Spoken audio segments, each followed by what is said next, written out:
Hey, everybody. Good evening. This is Nurse Eunice, and tonight we are here for night shift with Nurse Eunice. I do see some of our regulars who are here already. Hello, Jose. Hello, Mila. We'll give the others about 15 seconds to receive their notifications, and we'll get started. We're just here for coffee, communication. Let's see how our weeks have been. Mila, I'm excited also. How have you been? And so, if you'll give us a thumbs up in the chat, let me know that you can hear me. And you all, my hair isn't done. So, you all, this is what you're getting tonight. You're getting a talking head. Hey, Bridget. Hey, Kim.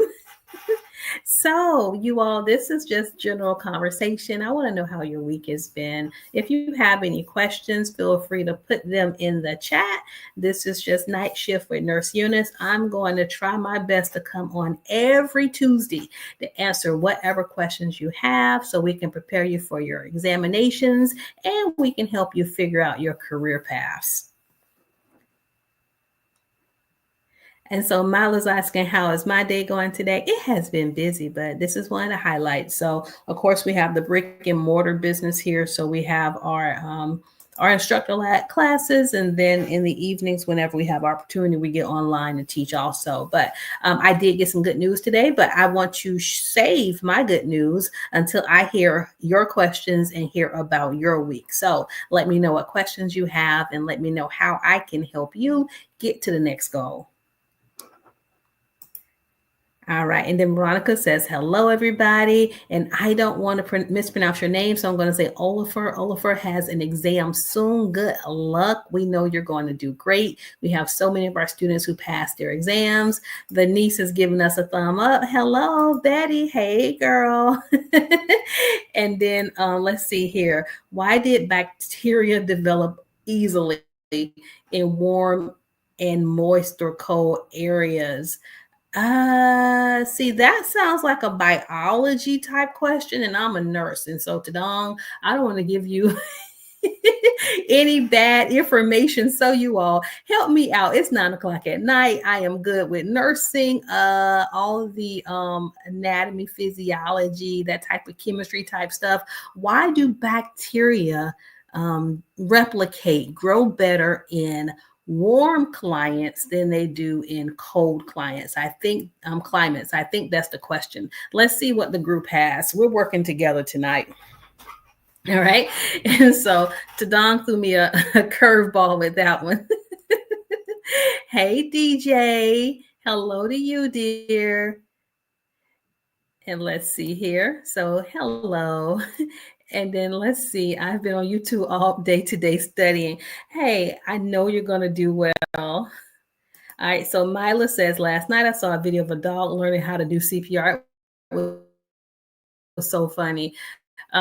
You know what? We may need that. There are a lot of people right now who are single. They don't have any spouses. So their pets are their family members. And so if we can teach the pets to do CPR, now how the pet is going to drive us to the hospital, that's a whole nother story. But share that link with us, Mila, if you find it.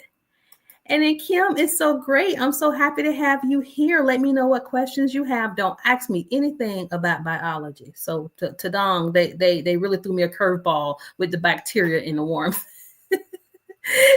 And then daughter Lord, I'm so proud of you. Yes, congratulations on passing your test. Hey, Ashley, if this is your first time here, that's such a beautiful baby. We look forward to inviting you into our family. You all let me know what questions you have.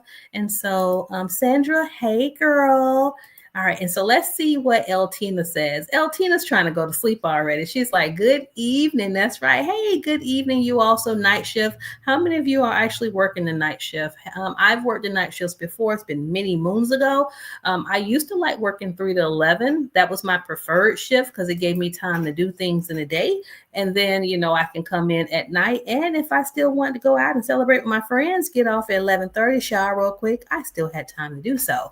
But those 7P to 7A shifts, I had to stop doing those because I would be falling asleep on the way home. So, what is your favorite shift to work? Are you a day shifter or a night shifter?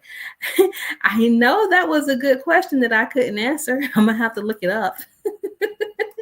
All right. And then Veronica, I'm so proud of you. I was hoping I'd hear back from you. I was waiting. So I'm so proud of you. I know you were on last week. And so congratulations. What are your steps now that you've passed your CNA test?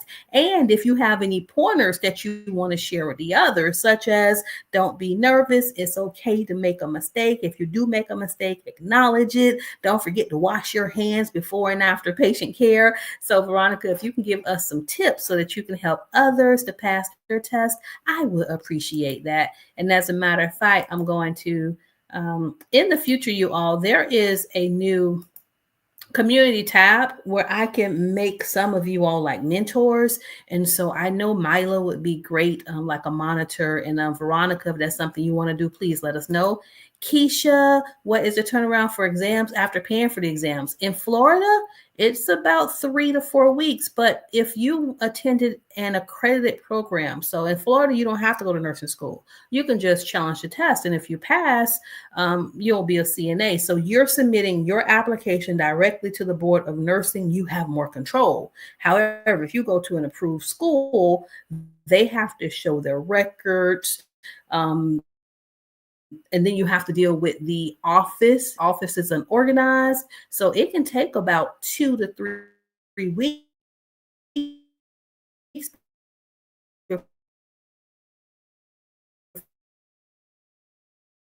for the office actually even submits your application. All right, let's see what our next one is. Looks like Keisha has a question. That was Keisha. Thank you so much, Oliver. So you are on our website also. And again, you have my email address. If you have any specific questions, please let me know. And where are you located? All right. And so, hey, Jeriel, all right, I'm watching your video every day and you're going to pass your test. Yes, you are. Blueberry, I've been watching your videos to help me with my CNA test coming up. I want to do travel CNA. Do you have any tips on that? Hope you're doing well. Thank you so much. I do have tips on travel CNA. I need for you to get about 6 months of experience in the hospital setting. And then let me tell you what these hospitals do. These boogers, whenever you resign, if they know that you took a travel assignment, they will list you as ineligible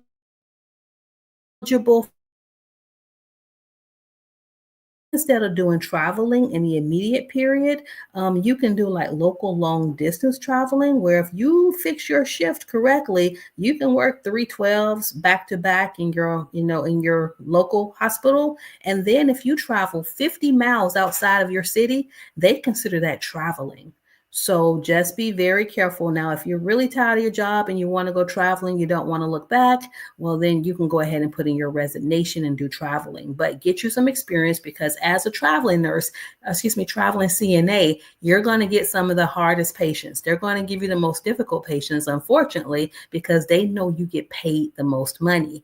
And if you go to more rural areas where it's harder for them to get a CNA, or if you go somewhere that's cold, you are going to get paid at least 25, 30, even more dollars per hour, because they have such a shortage of CNAs in that area. And then you all, once you become a nurse, whether LPN or RN, you can also travel. So CNAs, LPNs, RNs, all of us can travel. Just make sure you are the best CNA before you do so, because your patients need you to be really good. All right, what other questions do we have, team? All right, let's see. Blueberry, I hope that answered your question. Mila says,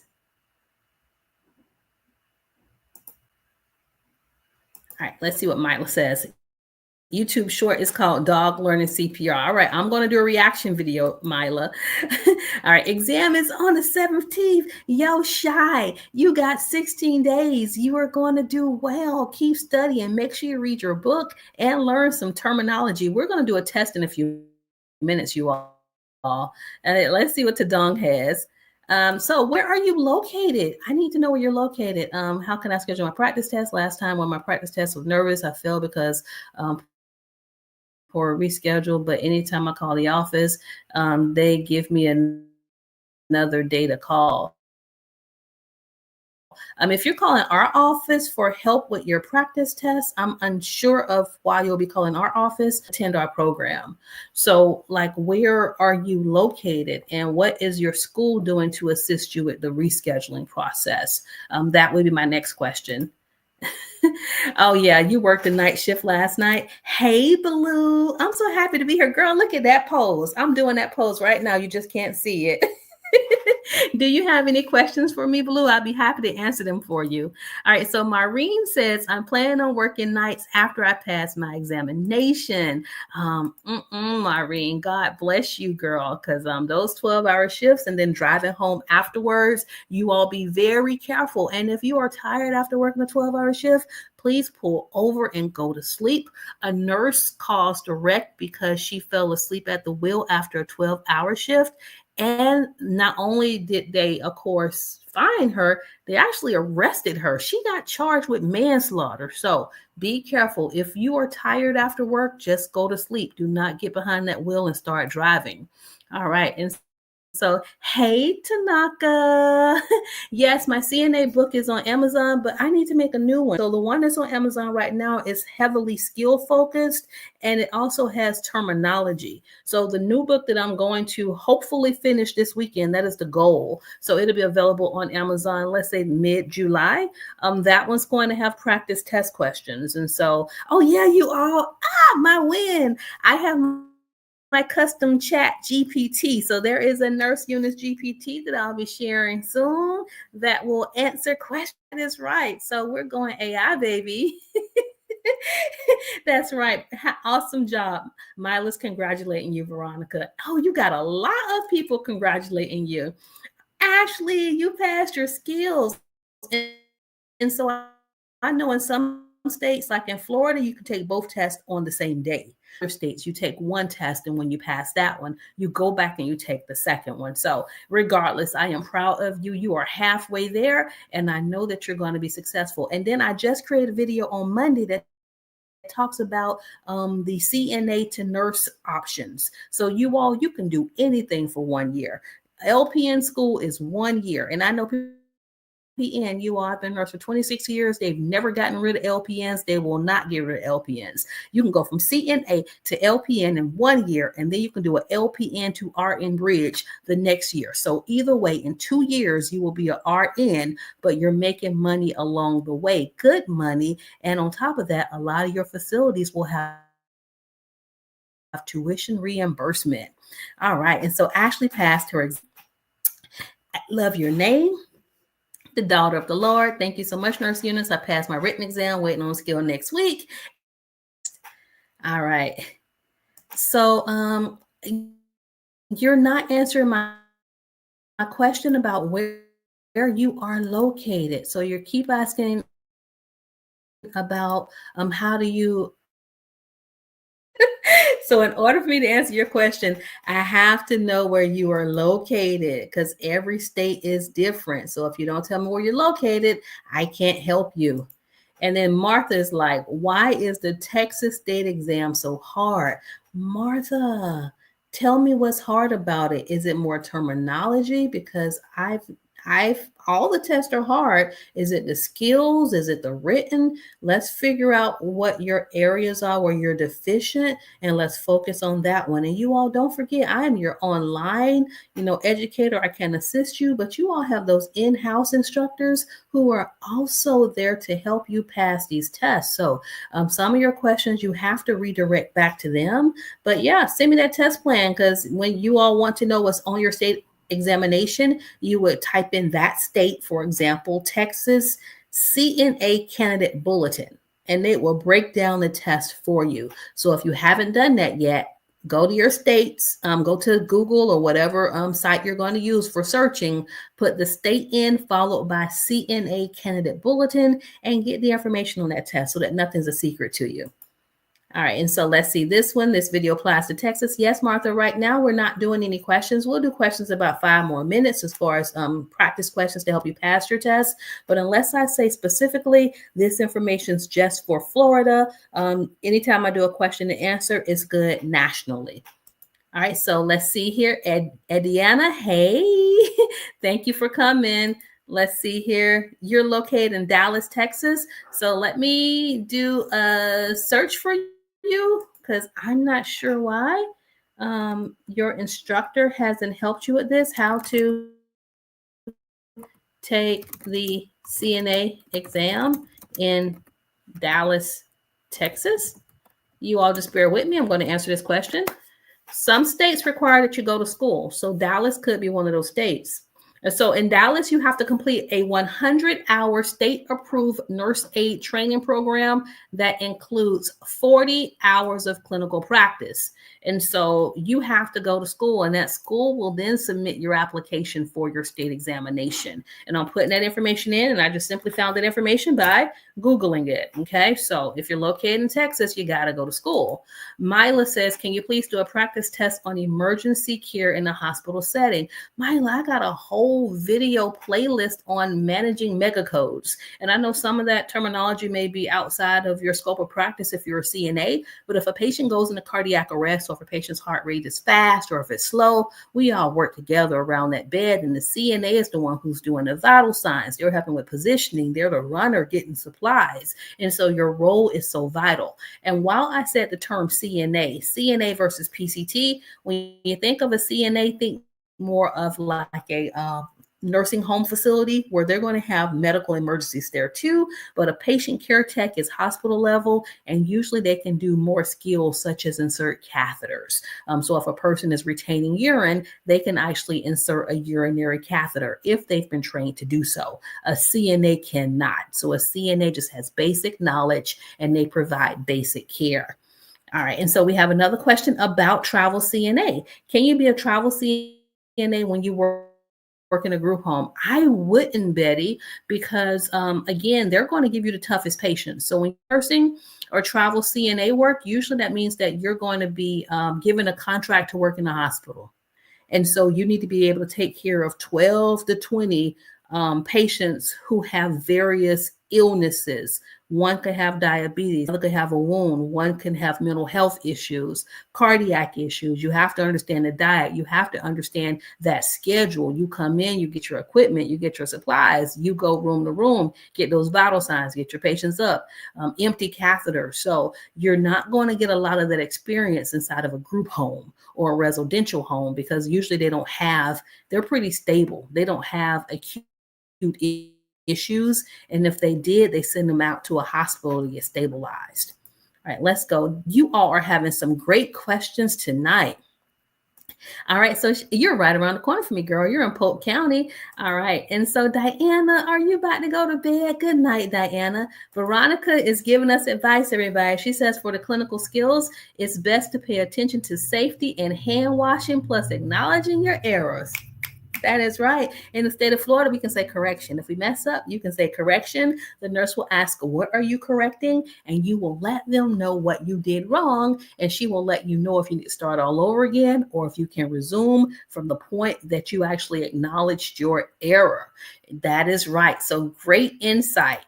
All right. So Eltina says, is the international exam worded the same as the local examination? There, to my knowledge, is not an international nursing assistant examination. In the state examination. Now, whenever you go to nursing school, that's when you have a national examination. That's why a nurse, once they're licensed in Florida, they can usually travel all around the nation without having to get, licenses in every state. So CNA is state, not national. So therefore, international would not apply. All right, let's see what Carrie has to say. Carrie says, hey, let me say, I love you. I love all your videos. Girl, thank you so much. You're awesome. My question is, what's the difference between CNA and PCT job duties? Okay, so CNA, you are doing, let's talk about like assisted living facilities or nursing homes. So at the CNA, you're doing the basic duties. You're helping them up, maybe memory care, cute. They are usually more stable. So these are your long-term care patients who may be in a nursing home. You're doing vital signs. You're helping them get dressed. You do reminders. So in some places, you can also be a medication aid where you can help give medications. So these are your long-term residents who are not in a hospital. They're more in like a residential facility. You get to take them to bingo, totally different environment versus the hospital. You are moving and shaking. You have admissions, you have discharges. We have to get this patient to radiology. And as a patient care tech, if they've trained you to do so, there are certain procedures or tasks that you can also do, such as inserting a catheter, removing IVs. If they need you to do an EKG, some of your facilities teach you how to do that. So patient care tech is a higher level. You usually still have to have your CNA license. It's a higher level. And in our area, if you earn your CNA license, the hospitals will hire you as the PCT and give you on-the-job training. So PCT is a higher level than a CNA. All right, so let's see what our next question is. Myla, are you flying on a plane soon? Myla, you have an airplane, girl. It says you love an airplane. I'm thinking about taking my son on a flight because he's almost 13, and I had a dream one night that he could not navigate the airport, and that scared the heck out of me. And so I want to take a flight with him. He's taken flights when he was younger, but this time I want to take a flight with him where he would be leading as we navigate the concourse and we, get on the second flight, etc. Because I believe that our kids need to be globally minded, and if something goes awry in the United States, I have a brother who lives in Dubai. I want him to be comfortable traveling and be competent while doing so. All right, so Blue says, I have a test for the next week. Thanks for your videos. I know you're going to pass, and that's the attitude you all need to have. You all, the CNA test is not hard. I've been creating these videos for a long time, and the reason why I started creating the videos was because of one student. She could do her hands-on skills. She was 9 months pregnant. If I asked her to read a passage, answer questions, she could. When she went and she took her test, she failed. And she failed her written test. And I'm pretty good. I'm like, if I would have known she had problems with reading or comprehension, I would have told her to take an audio test. And then when she gave birth, she had complications. So now we're 3 months later, and she finally comes back to me and say, hey, I need to retake my written test. Can you help me? And my question is like, what happened? How did you fail it? And she said that she had testing anxiety. She never does well on tests, never had. And I didn't catch that. And because I didn't catch that, I wanted to make sure that nobody else fails their CNA written tests because they have testing anxiety. I will read every freaking question to you with the answers and the rationales, because if that's all it takes for you to build your confidence to pass your test on the first attempt is someone to help you understand the concepts because maybe your reading isn't the best or you have anxiety, that's what I'm here to do. So that I hope will also encourage you, because I'm passing the torch and I need for you, Blue, Myla, Jose, all the rest of you, all Veronica, maybe in the next few years, you're going to be the nurse educators who will be taking my place in educating others, and I'm helping them pass their examination. So passing the torch. All right, so Jeriel's in Orlando, Daughter of the Lamb is in Rhode Island, Kayla's in Philadelphia. Thank you all so much. The written test is not hard if you know medical terminology. So, for example, everybody, incontinent, a lot of people think that when we speak of incontinence, we're talking about somebody who is retaining urine when it's actually the opposite. If someone is incontinent, they're usually going to have on an incontinent brief or an incontinent pad to soak up the moisture. So when someone's incontinent, they can't control their bowel or they can't control their bladder, which means they're going to be wet. How does that apply to your CNA test? Because it may ask you a question such as a CNA, how do you prevent urinary incontinence? And one of the answer options could be, would you insert a urinary catheter? Would you put the patient on the bedpan? And so the answer would be to make sure they go to the bathroom more frequently. And if they can't get out of bed, then yes, you're going to offer that bedpan more frequently. So as a CNA, when you take your test, you cannot insert catheters. You can't do anything invasive. Plus, on top of that, as a nurse, we don't insert a catheter into someone's bladder because they're leaking urine. We have to have a medical reason to insert a catheter, because a catheter would increase their risk of getting a UTI because of the additional infection exposure. So that's the kind of things you have to think about on your test. If you don't know the terminology, you're going to answer the question incorrectly. And so you all, before we go any further, I want to tell you that today I got acknowledged. And so there was an article written about me on MSN, and I'm going to put that link in the chat before we start we'll do about 5 questions tonight before we do our practice questions. And it's such a blessing that someone actually honored me. So they wrote a little article about me. And if you have time, please click on the article, share it, because it's not too often that us medical professionals get recognition. And my recognition came because I love helping CNAs. And so the article is entitled From Exam Room to Empowerment, How Eunice Mathis is Revolutionizing CNA Education. That's right. It doesn't take much. Just take somebody with a heart to get on here and to help people pass their test.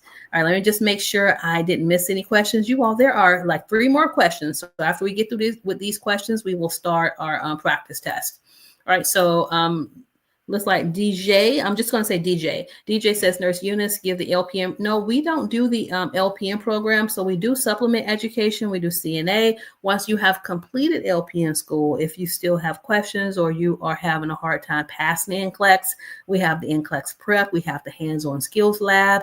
But LPN school requires clinical partnerships that we don't have, such as being able to go to a hospital that has a labor and delivery unit. And it just takes a lot. And we are a small business, even though we have a global footprint. It's literally only 4 of us that work in the office full time. And so unfortunately, we don't have the capacity to be a school for LPNs, but we are awesome at preparing CNAs and also preparing nurses once they complete LPN or RN school.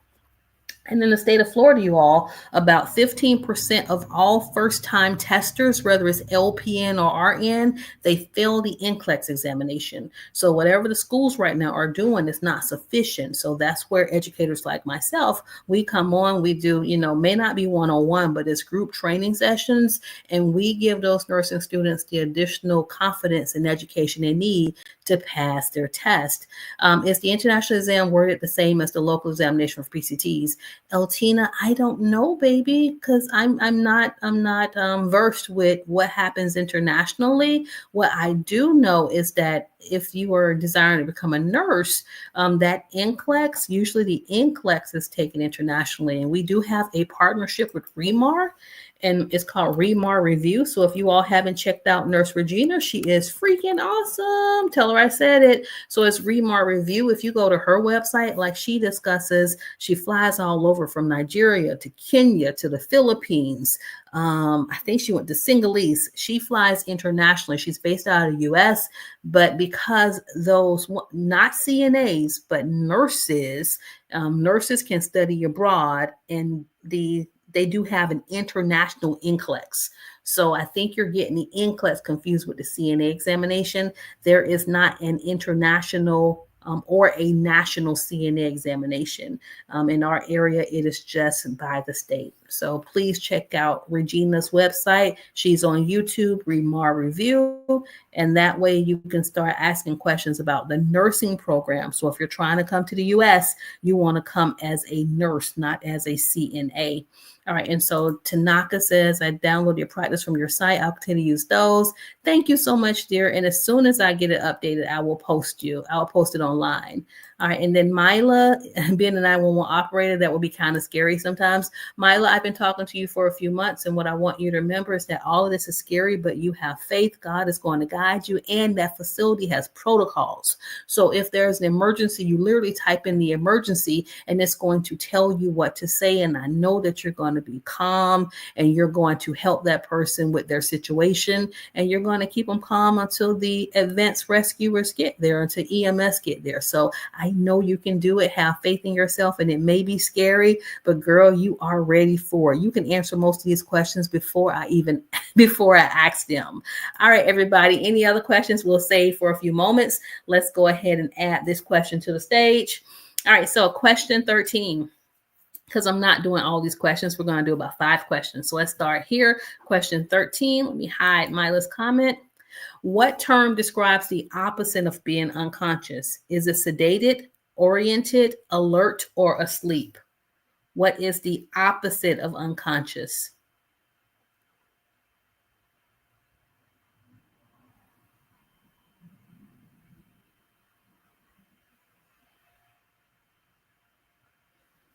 All right, revealing the answer in 3, 2, and there are so many questions that you all had a lot of questions tonight. Oh my God.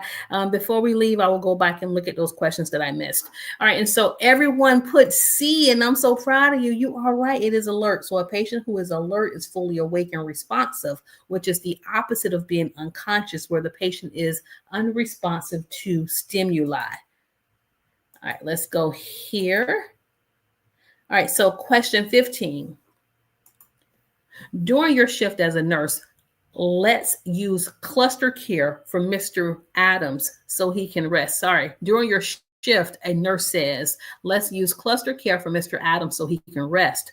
What should you do? A, provide only oral, I can't read. Provide only hygiene care and skip the rest.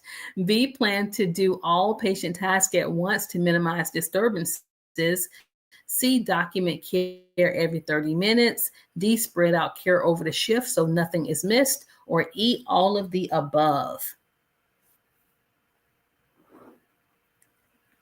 All right, yeah, that's right. One person gave me a thumbs up. Whoever you are, I love you. For the other 60 of you, give your nurse buddy a thumbs up. All right, and so for this one, we're torn between B's and E's. Oh my God, it's like half and half. So B says, plan to do all the tasks at once to minimize disturbances. And E says all of the above. You all, as a CNA, you are not documenting every 30 minutes unless that patient is on like suicide watch or something. So you're not going to be documenting every 30 minutes. So it's definitely not C. And if it's not C, it means it's also not E. So the answer is B. Great job. If you got that right, give yourself applause. All right, and so for this one, you walk into a room and you see a patient struggling to breathe and turning blue. You press the call light, but no one answers quickly. Where is that nurse? What should you do next? A, wait for your assigned nurse. B, call housekeeping for help. C, activate the rapid response team. D, begin charting the event. Or E, leave the patient and go find the nurse. Thank you, Eltina. I feel so special. All right. Patient struggling to breathe. You've called for help. Nobody's coming. You need to hit that panic button. You're going to, baby, it is C. So right above the head of the bed in most of your facilities, you're going to see a button that says code. I need for you to hit that code button because there'll be a light outside the room that's going to begin to flash. And there's going to be a sound penetrating the hallways. Someone is about to come to you. So the rapid response team, or RRT, is called for early signs of clinical deterioration to prevent cardiac or respiratory arrest. CNAs and PCTs are encouraged to call RRT if get help is needed and nursing staff isn't present. And so when my mom was having her medical issues, that patient care tech, she had only been on the job, you all, 2 days. She saw my mom was struggling to breathe. She was previously a transporter. So this is somebody who was just the one who was moving patients from rooms to procedures. And so she completed her video training. They did not do hands-on training with her, but she had a wonderful personality. And then she sees my mom struggling to breathe. She's the one who activated the rapid response team. So as a patient care team, if you see something, say something. If you call for that nurse and the nurse isn't getting there fast enough, go ahead and activate code blue, because you doing so can help save a patient's life. All right, so question 17, you're assigned to a patient with a DNR order. During care, the patient becomes unresponsive and has no pulse. What is your immediate responsibility? A, begin CPR immediately. B, call the family and notify them. C, call a code blue and begin chest compressions. D, begin postmortem care before the rigor mortis begins. Or E, notify the nurse without starting CPR. Thank you, Nene. Hey, I'm getting all my thumbs up today. Thank you. All right, so if someone has a DNR order and they become unresponsive and they do not have a pulse, everybody, you are right. Josie, looks like it's Oleni. Runchy, yes, you're right. This is E. You're going to be notifying the nurse without starting CPR, because a DNR or a do not resuscitate order means that no CPR should be started if the patient stops breathing or does not have a pulse. CNAs and PCT should alert the nurse immediately, and then the nurse will tell you what to do, but we're going to follow the care plan. And as a nurse, if you want to know what happens from there, if a patient has a do not resuscitate order, I would have to listen to their apical pulse, so stethoscope to the chest for 1 full minute. So it's not just feeling for a pulse, because they could have a really weak pulse. I am listening for heart sounds for 1 full minute. And if I don't hear heart sounds, even though the person is clinically dead, nurses don't pronounce death. Nurses would document the time that we didn't hear a heartbeat. And then if the doctor is in house, of course, the doctor can come, sign off, and then document the time of death. But if the doctor's not in house, let's say it's home or hospice type care, the nurse would have to call the doctor. And then from there, notify family members that may, or, and then we can begin the aftercare process. And that would be your post-mortem care. And we can get them transferred to the morgue if we're in a facility, such as a hospital. And if we're not in a hospital, if we're in a nursing home, then usually there's still an area where we would put the person after they are deceased, but then they would be transferred to the funeral home. So I hope that kind of helped you understand what happens to a person once they are deceased in your facility. It's still a process that has to be taken care of after the fact. All right, so let's go to our next question. Girl, first try, second try. I'm so proud of you for not giving up. So cheek out. I'm so proud of you. Mwah. That is a testimony. You did not give up and you kept on going. All right, so let's do our last question. Then I'm going to go back up and read those questions that I missed. I'm going to skip that one. Let's see. Let me find a different one for you all. Okay, I like this one because we have a lot of students and patients with language barriers. So a CNA is caring for a patient who speaks limited English. To help the patient understand bathing instructions, the CNA uses her personal cell phone to access a free translation app. Which rule or guideline did the CNA likely violate? Is it A, the CNA failed to complete charting in a timely manner? B, the CNA violated infection control policies. C, the CNA acted inappropriately, the CNA acted appropriately by taking initiative. D, the CNA used an unapproved method for patient communication and breached confidentiality.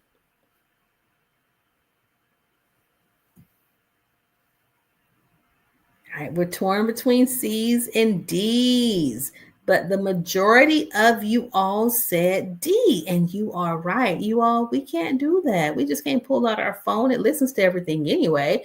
But even though it was well intended, you meant well. Using personal devices or unapproved translation services can lead to HIPAA violations, which is a breach of confidentiality. And also, sometimes Google Translate doesn't work that well, so we can have inaccurate communication. So, facilities typically require the use of hospital approved medical interpreters or certified translation lines to protect patient privacy and ensure safe, clear communication. So, if you absolutely cannot use gestures, cannot use pictures to get this patient to understand the instructions that you're giving, go and let your nurse know so that we can get one of these translation services that are approved by your facility. All right, let's see this one. All right, so during the cyber attack, your facility's charting system is offline. A nurse asks you to continue documenting the vital signs on paper.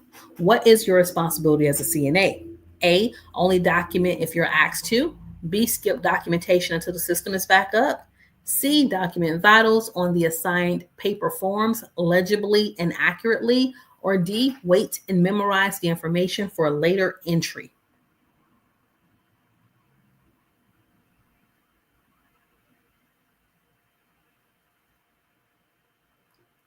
Yes, yes, yes. For everybody who put C, you're absolutely correct because in the event of system outages, paper documentation becomes essential. CNAs must record observations clearly and promptly to ensure continuity of care and legal accuracy. And you all, if your computer or your payroll system ever goes down, there have been some nurses and CNAs as of late who were overpaid. And even though they documented on paper, somehow the paper got lost. So you can't take patient information with you. That's a no-no. But if that timekeeping device goes down, I need for you to write down your time, have your manager sign off, because one nurse would have to work for 2 months for free because they said they overpaid her and they wanted all of their money back. And but she says she's adamant that she was not overpaid. It was a glitch in their system. So make sure that you keep something if the system goes down. As far as your patients, you should be okay. But as far as your payroll and your time, you don't want that to bite you in the butt, 6 months down the road.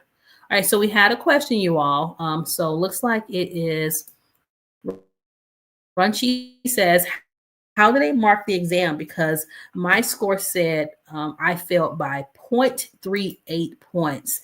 That sucks. And I'm sorry that happened to you. So based on where you are located, some of the questions have more weight than others. And so if you are answering questions, let's say you have 60 questions, but 5 of them were on safety, and you missed all of the questions on safety, those questions had more weight. So you're like, hold up, out of 60, I only missed 5. Why did I fail? Because according to their ratio, which I don't know the internals behind it, but according to their ratio, because you missed the question, fail your exam because you failed the safety segment. Something that wouldn't have as much weight will be communication. So yes, we still need you to talk when you're in the room, but if you are more quiet, but you're safe, you're still going to be okay. So how will you know the breakdown? You're going to go to Google, and then you're going to put in your state's information and then type in CNA candidate bulletin, and it will give you the breakdown. Okay, let's go back up. Let's see what other questions we missed. Lisa says, I'm located in Seminole County, but I'm willing to travel outside of my area. And so there are some CNA exam prep locations in your area, but if you want to travel to Jacksonville, we do have weekend CNA exam prep classes. A lot of our students who travel, they literally register for their CNA exam because we got the videos that show you how to do so before they ever come to Jacksonville. So we actually had a student from Daytona who, because she did everything in advance, she had her test scheduled for Monday. She came to us that Saturday and Sunday. Of course, she passed her test on Monday. Right now, she is finishing nursing school. So you all in Florida, it's not hard. You just got to learn your skills and do exactly what you do right now. You have to be prepared for the written test also. Again, I'm going in reverse, you all. So I'm going to be answering some of these questions. Let's see here. I failed in 2018. I didn't retake back. I worked as a home care. I love home care. You all are sleeping on home care. I don't know why you want to work that hard and work in these hospitals. You can have the young lady who I was just telling you about, who traveled weekend, took her test on a Monday. Her first job, she took care of a husband and wife inside of a house after taking a 2-day class. She was paid $28 an hour, taking care of two people who weren't total care. So stop sleeping on home care. It will allow you to study for nursing school. You just can't fall asleep. And then you don't want to be working that hard. Everybody glamorizes the hospital, but don't forget that home care is a viable option. You'll still make good money and it's less taxing on your body. So I'm happy that you pointed that out, Kim. Thank you for doing that. Tanaka says she's doing home care now. Looks like Kayamaiti, she said something about safety and headmaster. So I think that's the questions that she has. I'm going up. All right. And so you failed your test 2 times. But you're in Texas. So you failed. So let me ask you this question, and no offense. How well is your English? Because sometimes when you all are failing the test, it's because you have to just take a step back. I know you don't want to do this, and take an English as a second language course. They are free. They're offered at the libraries and at your colleges, your community colleges. When we find that we have students with language barriers, it's so hard for them to pass their CNA examinations. And I'm going to make this really big because I want you all to hear me quite clearly. I barely speak one language. I mess up the English language. You all come to the US speaking 3 and 4 languages. It is hard to learn a new language and learn the medical terminology. I need for you just before you take your test a 3rd time, go ahead, contact the library, contact your community college, and say that you want to enroll in a class that is the English as a second language class. They are free. And I can promise you, if you do that, your communication is going to be better. And something else that a lot of our foreign caregivers do is when they're at home, they communicate in their native tongue. You can't do that. You can't be watching the TV shows from your native country. You have to be able to speak and communicate in English. And so I'm thinking, just a little hunch. I'm thinking that's probably the issue, that your English isn't that strong. So when you're taking the test, you're answering the questions incorrectly. Another tip that I would give you is that you can ask for an audio examination. So they would actually have a headpiece that you would wear, and it will read the questions and answers to you. And that is usually at no additional cost. So really, really consider how well you speak and read English. And if that isn't the problem, maybe you need the audio test. I don't care how you pass this test, as long as you pass it, and don't be afraid to seek help. All right, so let me go back. All right, I passed my exam today. I failed. Oh no, I'm sorry to hear that you failed your test, dear. We have a couple of people who failed. When you failed, they give you a sheet that tells you why you failed. Make sure you analyze that. Something else you can do is you can actually take your sheet, you can upload it to ChatGPT and tell ChatGPT to give you a customized plan based off of the areas that you need improvement. So you all, no reason for you to fail this test, because ChatGPT can do something your teacher can't. It's going to analyze your test results and let you know what you need to do to pass. So let's see what else is in our chat. If there are any new questions, we can put them at the bottom. We'll be on for about 3 more minutes, and we're going to celebrate all the people who have passed their examination. Do we have anybody who has recently got accepted into nursing school? And if so, is it LPN? Is it RN? So whether CNA to LPN, CNA to RN, look, it doesn't matter. As long as you're doing it, you're not competing with anybody. You're doing all this at your own pace and at your own race. All right. And so you all, we're on our last question segment because Nurse Eunice got to work tomorrow. And then Tanaka says, study and pray, and then pray and study. Y'all got this. Tanaka, you took us home with that one. And then Eliza says that she's an accelerated nursing program. Girl, God bless you, because you got clinicals, you got a lot to learn, but I know you can do it. I'm so proud of you. All right, and so you all, if you don't have any further questions, I will be ending the live stream in about, let's give you another minute. And so you all know how much I love you, how much I appreciate you all. You are some of the best just students and best humans, because you actually care and you want to provide good patient care. And that's why you're watching these videos. And remember, I am passing the torch. I am almost 50. I need for you all to become Nurse Eunices. That is right. So whatever you do, do it with passion, do it with love, and give more than you expect back in return. So I love you all. Good night, everybody. Mila, next Tuesday, I'm going to show that video. All right. Good night, you all.